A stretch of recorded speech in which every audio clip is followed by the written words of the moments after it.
नमस्कार, मैं हूं मनोज वर्मा और आप देख रहे हैं अटेंशन। रूठा है तो मना लेंगे।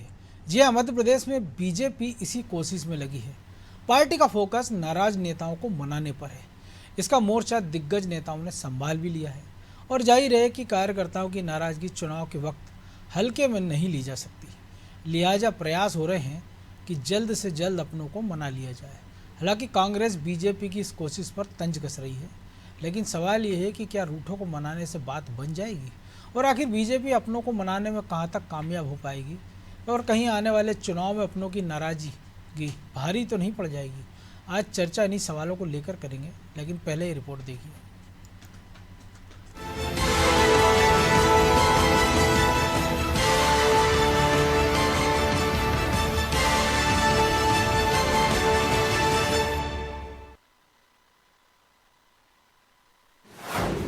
रूठों को मनाएगी बीजेपी, वरिष्ठ नेताओं को जिम्मेदारी दी।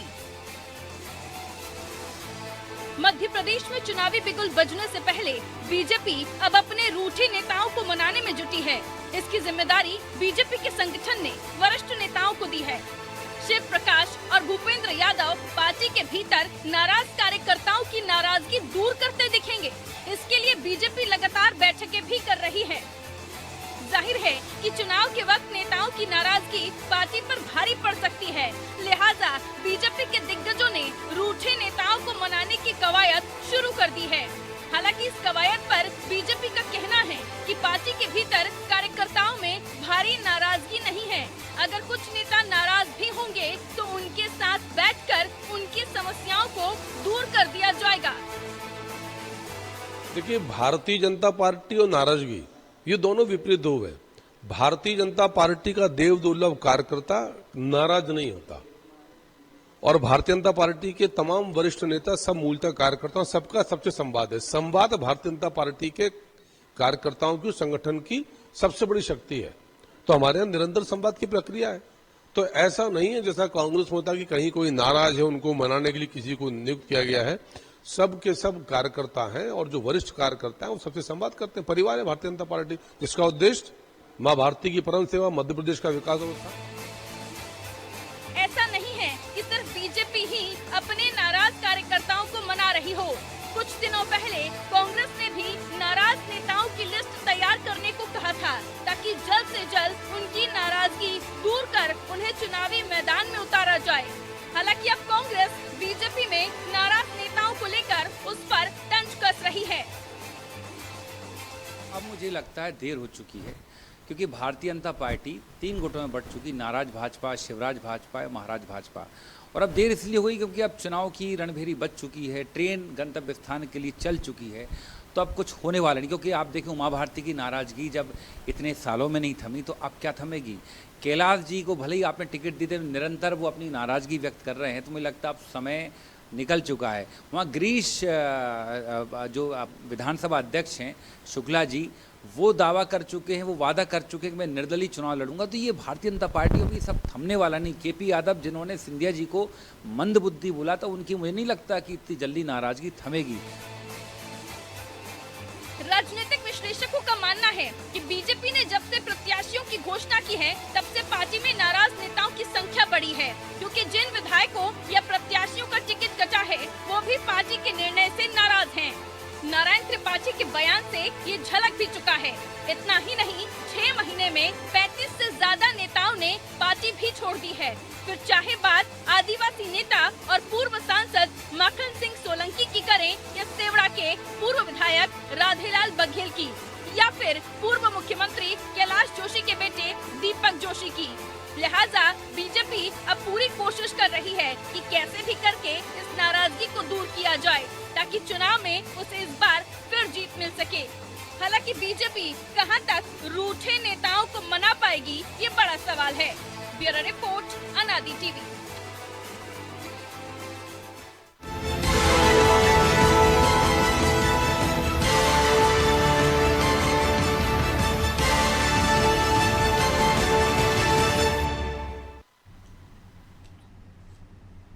तो इसी मुद्दे पर चर्चा करने के लिए हमारे साथ जुड़ गए हैं वरिष्ठ पत्रकार देवदत्त दुबे और हमारे सहयोगी ब्रजेश चौक से। तो दुबे जी हमारे साथ जुड़ेंगे। ब्रजेश जी, रूठा है तो मना लेंगे, बच्चे तो है नहीं कि कोई खिलौना दे के बहला देंगे, क्योंकि 5 साल में एक बार ये मौका आता है कि सबको अपनी ताकत, और यही वो दौर होता है जब जो बड़े नेता हैं या जो दावेदार हैं उनको लगता है कि टिकट मिल जाएगा, और ना सही तो कोई आश्वासन मिल जाएगा, भैया सरकार बन जाए तो निगम मंडल में एडजस्ट कर देंगे, संगठन में कोई पद दे देंगे। तो लिहाजा और बीजेपी के लिहाज से भी हम देख रहे हैं कि 80 सीटें बांट दी है तो उनकी नाराज़गी स्वाभाविक है, तो वो तो मनाने का प्रयत्न कर ही रहे हैं। तो क्या पिछली हार से सबक ले लिया है उन्होंने? देखिए अनुज जी, मनाने का दौर तभी आता है जब रूठने का मौका आता है। बिल्कुल।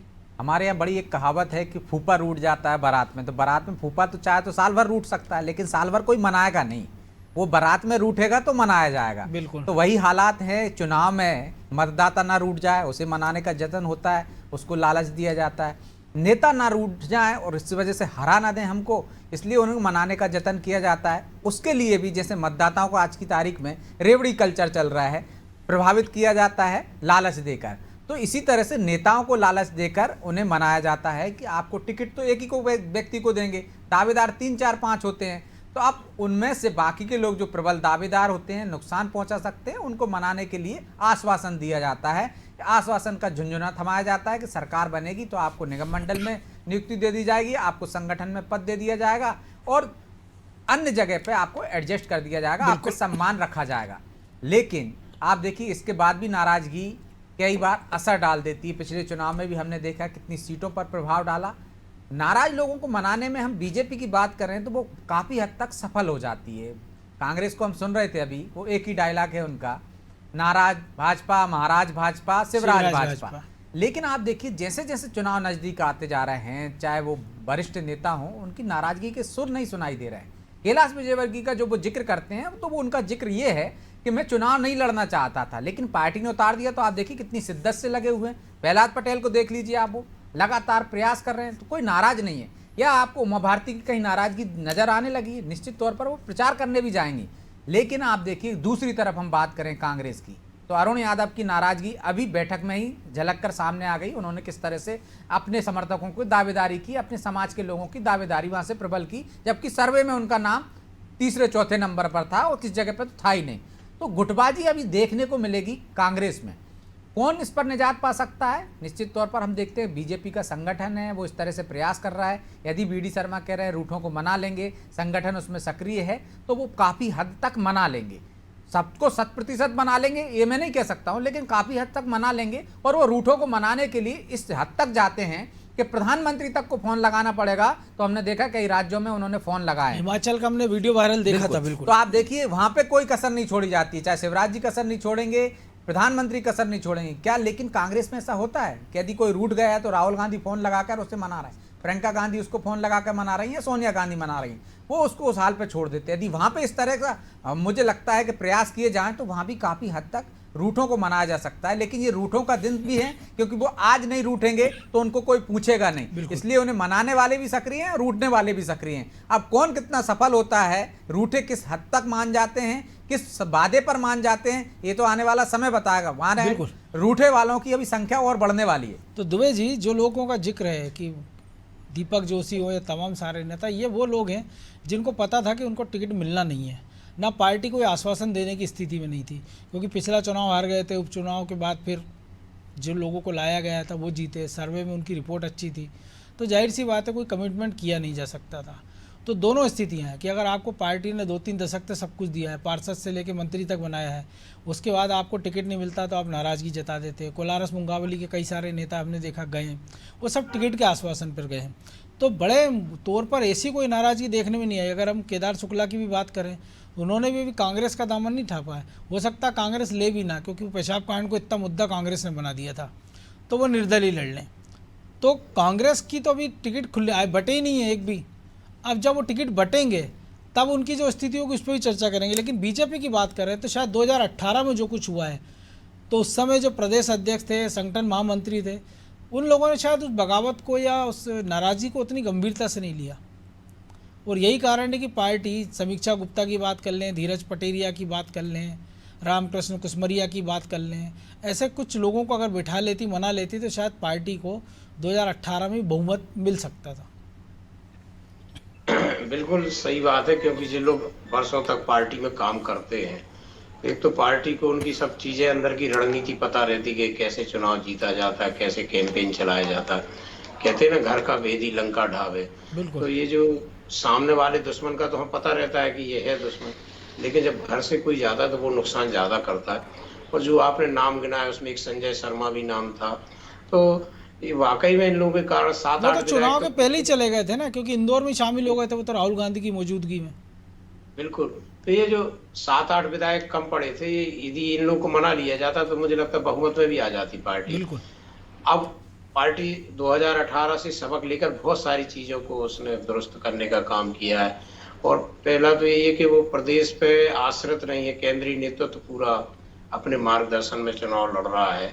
यदि प्रदेश के नेता किसी को आश्वासन भी नहीं दे सकते, क्या उनकी कौन बात मानेगा, क्योंकि वहां से किसको टिकट मिल रहा है, चुनाव बाद कौन क्या पद संभालेगा, ये सब असमंजस की स्थिति में है।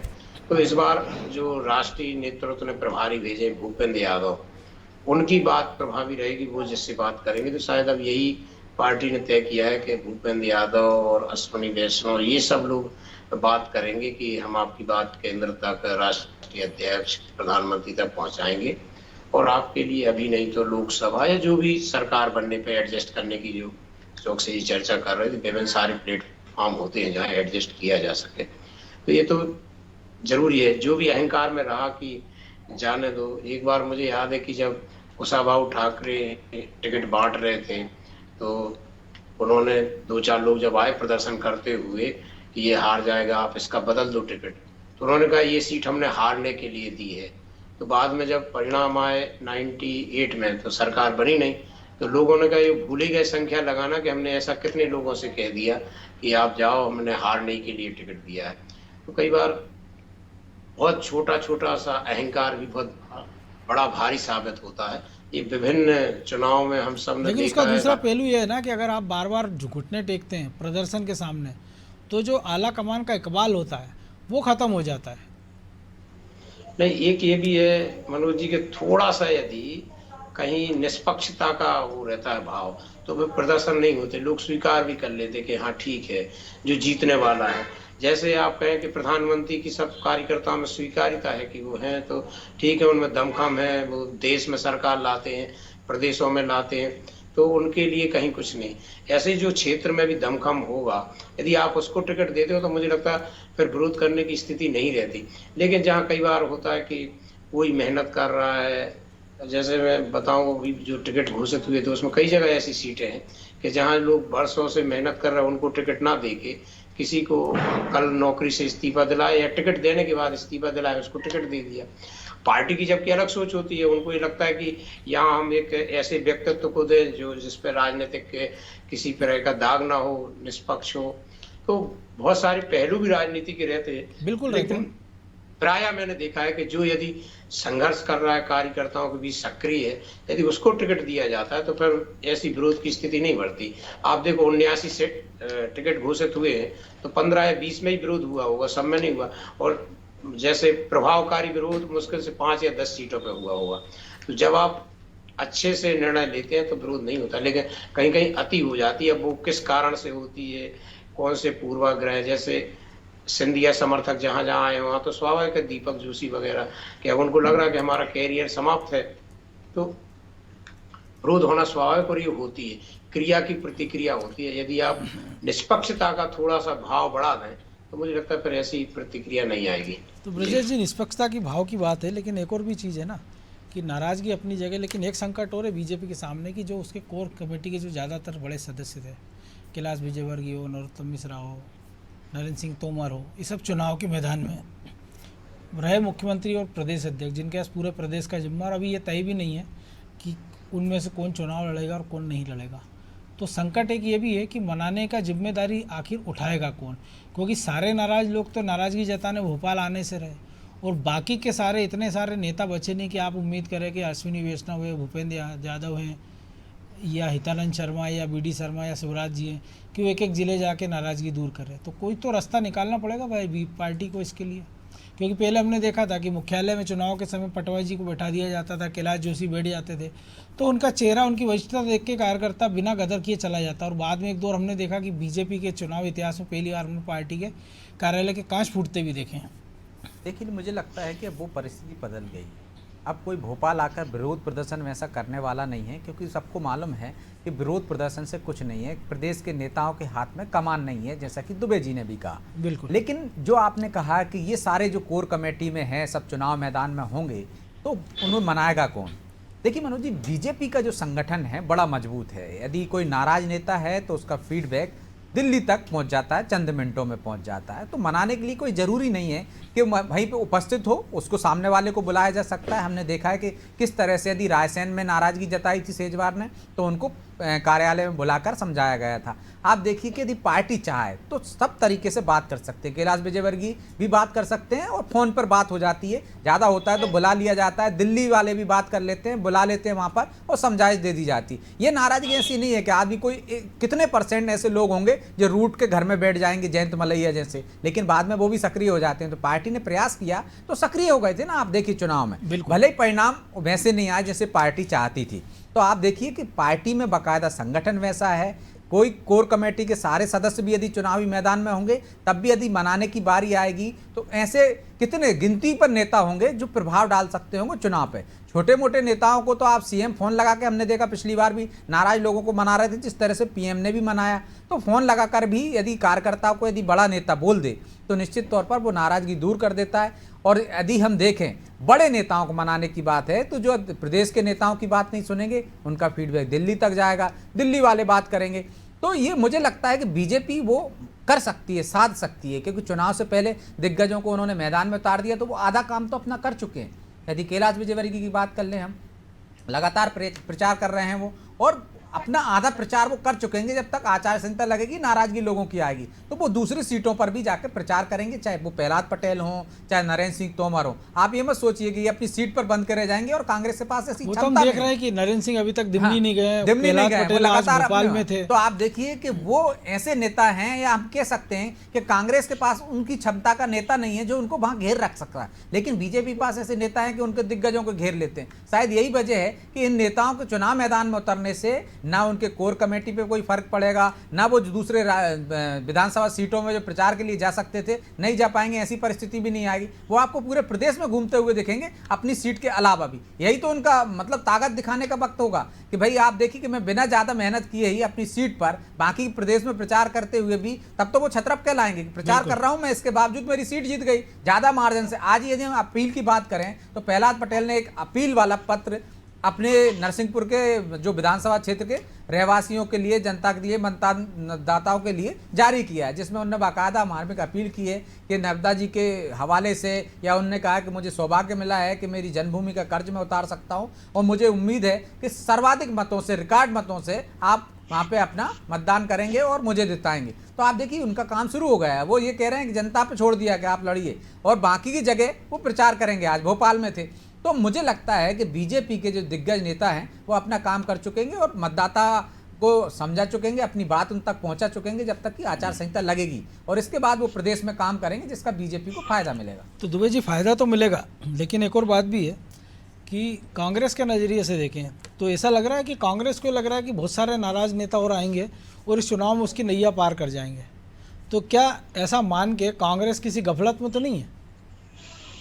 देखिए, जब बाहर से लोग आते हैं तो कई बार अंदर के लोग दूर होते टूटते, जैसे हम भाजपा में देख ही रहे हैं पिछले 3-4 साल से, जब से सिंधिया समर्थक आए हैं तो उन सीटों पर कितना पार्टी को मशक्कत करनी पड़ रही, फिर भी विरोध के इस वक्त में लोग तो पार्टी छोड़ के चले गए, वही लोग चुनौती बने हुए हैं, चाहे दीपक जोशी हो, भंवर सिंह शेखावत दत्ती गांव के खिलाफ, ऐसे हर जगह वो चुनौती बनकर खड़े हुए हैं।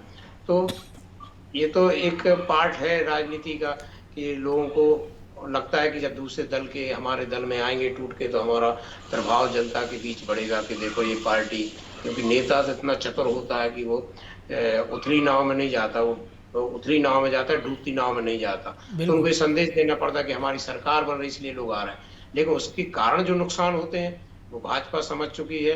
और अब कांग्रेस को तो और मैनेजमेंट करने में, यहाँ तो संगठन है, केंद्रीय नेतृत्व है जो संभाले हुए है, लेकिन कांग्रेस को बहुत दिक्कत जाएगी जहाँ जहाँ यदि वो अपने जो संघर्ष कर रहे हैं पिछले 15-20 सालों से भाजपा के खिलाफ, उनकी बजाय भाजपाइयों को टिकट देंगे। और फिर कांग्रेस की मजबूरी है कि कुछ जगह उसके पास प्रत्याशी नहीं है, जहाँ भाजपा से आने वाले ही बेहतर प्रत्याशी है, तो उनकी मजबूरी भी है कि वो देंगे।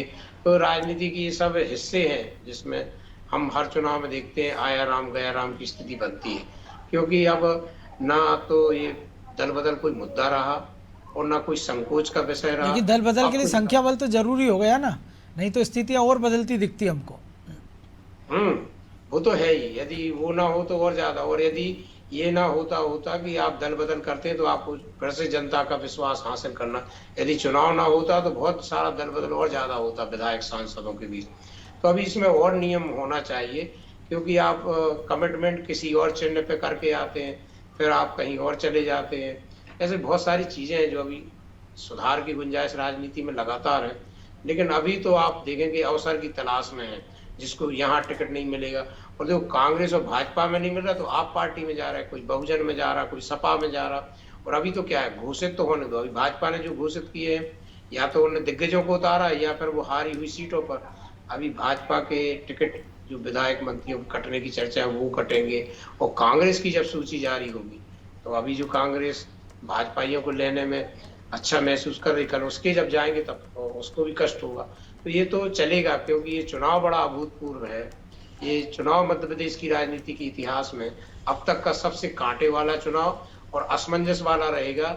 और आप जैसे हम जो लोग राजनीतिक विश्लेषक हैं उनके लिए तो गहन अध्ययन का विषय रहेगा, क्योंकि कई बार हम जा रहे हैं, अभी तो मतदाता बहुत तारीफ करेगा योजनाओं की, लेकिन कई बार वो लास्ट में कह देगा लेकिन बहुत हो गया। अब ये कौन सी बात हुई यदि आपको योजनाओं की लाभ है क्या है।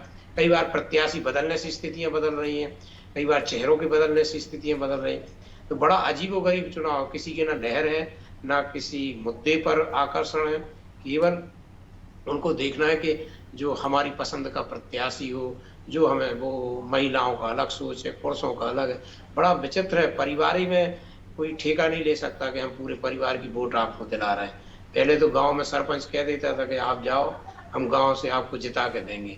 अब लेकिन मोहल्ला और परिवार में दिक्कत है कि आप जिता पा रहे कि नहीं जिता पा रहे, क्योंकि एक तो जागरूकता आ गई और दलों की जो और नेताओं की जो कार्य प्रणाली रही उससे जनता भी सीखती है। उसने भी अब निर्णय लेने की अपनी क्षमता बढ़ा ली है कि कोई प्रतिबद्धता जैसी स्थिति कई जगह नहीं बची है। वो अवसर की तलाश में या हमें क्या मिल रहा है, एक और कहते हैं गांव वाले, यानी नेताओं को देख देख के जनता भी अवसरवादी हो गई है। बहरहाल अब समय की कमी है इसलिए चर्चा को विराम देना होगा। बहुत धन्यवाद दुबे जी। तो निश्चित तौर पर बीजेपी ने अपनी तरफ से तैयारी कर दी है कि जो रूठे हैं उनको मनाने का जत्न तेज कर दिया गया है। लेकिन सवाल यही है कि जो रूठे हैं उसके कारण क्या है। अगर जेन्युइन कारण है तो उनको मनाया भी जाना चाहिए। और ऐसे कार्यकर्ताओं खास तौर से जिन्होंने पार्टी के लिए अपना सब कुछ दिया है, कि जिन्होंने अपने लिए 2 दशक 3 दशक का समय दिया है, धन दिया है, तन मन से उन्होंने पार्टी की सेवाएं की, तो दल बदलुओं की कीमत पर उनके साथ किसी प्रकार से अन्याय नहीं हो। और यही बात कांग्रेस पर भी लागू होती है। अटेंशन में आज इतना ही। मुझे दीजिए इजाज़त और आप देखते रहिए अनादि टीवी। नमस्कार। चाचा